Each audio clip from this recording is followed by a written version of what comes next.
Hey there, cats and kitties. I am the Blues Man, Johnny Blues, and with this video, I'll be discussing my thoughts on episode 4 of the anime series Arslan Senki, or the Heroic Legend of Arslan.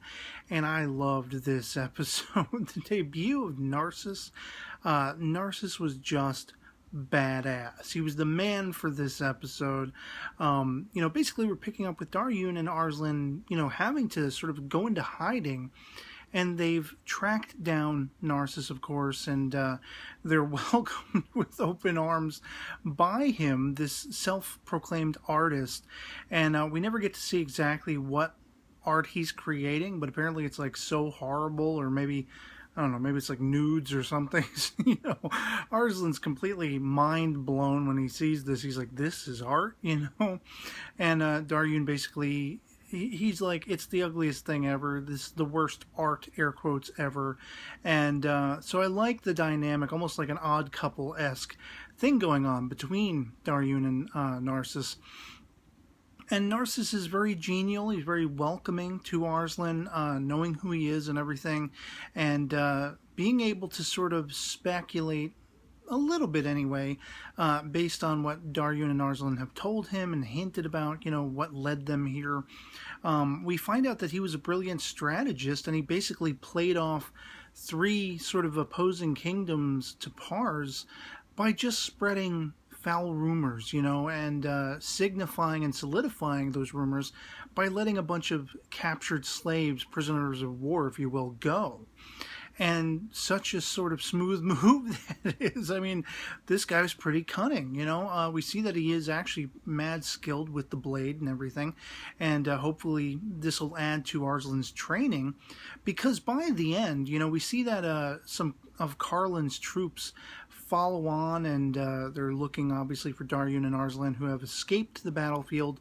And I love how, they're sort of hiding in the attic.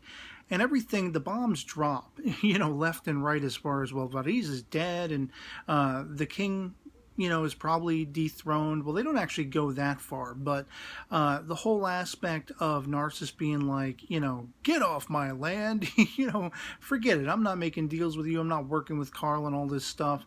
And then he has a booby trap that sends all these guys down into like a well under the house. Freaking awesome. They're like... Basically, you have Arslan really becoming emotional because of what Vanadis meant to him and that loss. And I love how sort of upbeat Narcissus is. He wants to change tack. He wants to support Arslan and get his mind off of the losses, because he's supposed to be, sort of gunning toward that throne. He is the next in line to the throne. And I like how there's conversation between Narcissus and Daryun that have been very much, they're vocalizing my own concerns as far as, Arslan's king father and queen mother, how they seem to both keep him at a distance for whatever reason. They don't actually delve into that in this particular episode, but I like that the hint is there. It solidifies my own speculation and being taken aback by how they're treating him.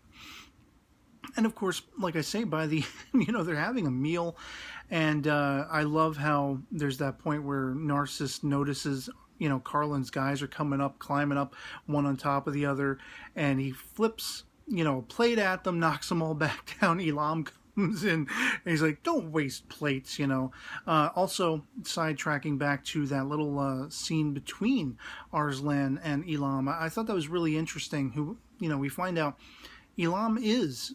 a freed slave. His family was freed, and Arslan's kind of perplexed as to why he's still sticking with Narcissus, and I like the explanation there, and I like that, Arslan is still trying to find his footing where it pertains to the slaves, and, his father was very adamant about keeping them.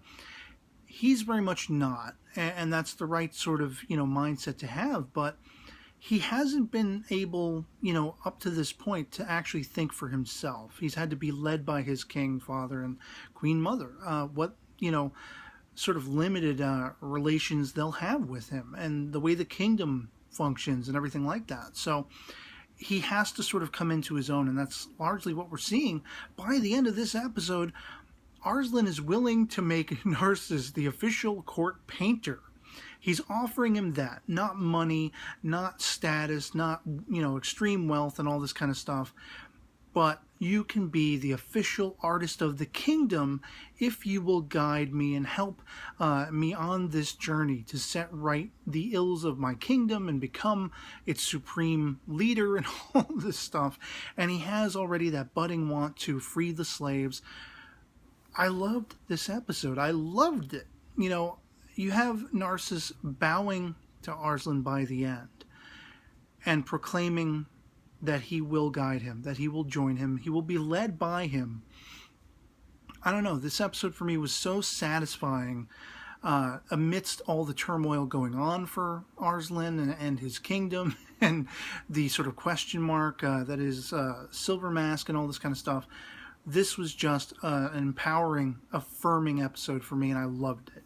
So I'd love to hear from you guys in the comments below what you thought of episode 4 of Arslan Senki, if you've seen it, the heroic legend of Arslan, if you enjoyed it as much as I did, you know, or not, whatever. Anything goes in the comments below, as long as it's not spoilery material based on the origin stuff.